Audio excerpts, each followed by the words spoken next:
आज की ट्रिक्स हम लोग देख रहे थे, तो अभी तक टोटल 7 ट्रिक्स बताई हुई हैं। अब कुछ ट्रिक्स और बता देता हूँ। इन सभी ट्रिक्स से प्रीवियस क्वेश्चन हम देखोगे तो इससे आता है, और ये बहुत कंफ्यूजिंग क्वेश्चन है, इसीलिए इनके ट्रिक बनाए हुए हैं। अब देखिए, कई बार क्वेश्चन आता है कि अशोक के जो स्तंभ लेख हैं वो किस जगह पे थे। तो इसके टोटल अशोक जी के 7 स्तंभ थे, जो 6 अलग अलग स्थानों में पाए गए हैं। इसकी छोटी सी ट्रिक है, लौटो मेरा प्रयाग। इसको याद कर लेना है अशोक के स्तंभ लेखों के लिए, लौटो मेरा प्रयाग।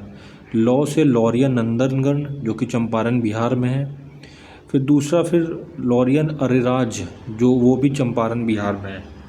फिर टो से टोपरा, जो फिरोज शाह तुगलक दिल्ली ले आए थे। फिर मे से मेरठ, जो फिरोज शाह तुगलक द्वारा दिल्ली लाया गया।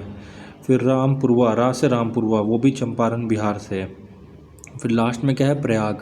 तो प्रयाग स्तंभ लेख पहले कौशाम्बी में था, जो बाद में अकबर द्वारा प्रयागराज लाया गया। तो अब कभी भी अगर आपसे पूछते हैं कि अशोक के जो 7 स्तंभ लेख हैं वो कहाँ कहाँ से प्राप्त हुए हैं, तो पहली चीज़ ये याद रखिए कि 7 स्तंभ लेख हैं, उनके स्थान कितने हैं, 6। इनकी जगह कैसे याद है कि लौटो मेरा प्रयाग। लौ से लौरिया नंदनगढ़, फिर लौरिया अरराज, फिर टो से टोपरा, मे से मेरठ, रा से रामपुरा, प्रयाग का प्रयागराज, प्रयाग से मिलता है। एक और ट्रिक देखते हैं।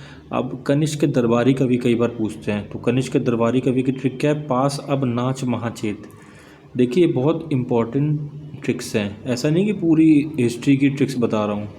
ये कुछ ऐसे क्वेश्चन जो बार बार पूछे जाते हैं, उसमें हमें कन्फ्यूजन बहुत होती है, इसीलिए ये क्वेश्चन ट्रिक्स से याद करना ज़्यादा बेहतर रहता है। अब जैसे कनिष्क के दरबारी कवि, पास अब नाच महाचेत। तो पा से पार्श्व, सा से संरक्षक, आ से अश्वघोष, बा से वसुमित्र, ना से नागार्जुन, चा से चरक, माँ से महाचेत। तो अब कनिष्क के दरबारी कवि अगर आपसे पूछते हैं तो इसको ऐसे याद रखिए, पास अब नाच महाचेत। पा से पार्श्व, सा से संरक्षक, आ से अश्वघोष, वा से वसुमित्र, ना से नागार्जुन, चा से चरक, फिर महाचेत। एक और ट्रिक देख लेते हैं कि चंद्रगुप्त द्वितीय के दरबार में रहने वाले प्रमुख विद्वान। कई बार पूछते हैं कि इनके दरबार में कौन कौन था। इसकी एक ट्रिक है छोटी सी, आर्य ब्रह्मकाली वराह गणित। ट्रिक क्या है, आर्य ब्रह्मकाली वराह गणित।